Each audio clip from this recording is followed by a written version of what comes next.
Alors, nouvelle vidéo concernant Byton en faillite. Alors, du coup, je vous remémore ce qui s'est déjà passé précédemment concernant cette entreprise. On en parlait déjà il y a 3 ans, quasiment jour pour jour, le 1er juillet 2020. Byton bientôt en faillite.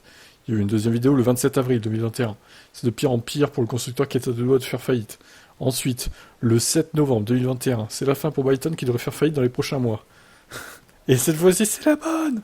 On a gagné. Le constructeur chinois Byton dépose le bilan. La production n'a jamais débuté. Du M-Byte.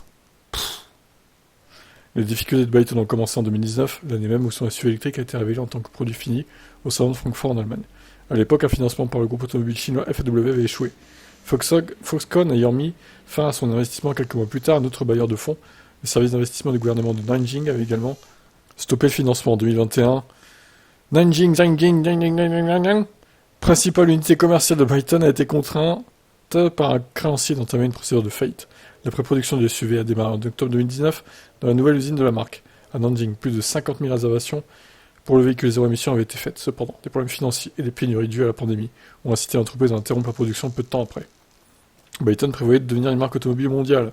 Les premières livraisons de M-Byte devaient commencer au milieu des années 2020, donc en Chine, puis en Europe et en Amérique du Nord. Bon, le Covid est passé par là aussi, ça n'a rien arrangé, j'ai envie de dire.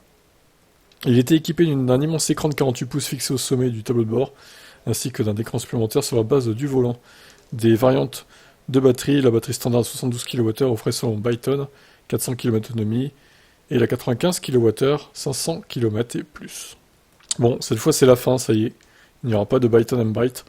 Bon, après il était pas moche, hein. Bon, ça faisait encore un gros SUV, vous me direz, mais bon. Bon, je le trouvais pas dégueu.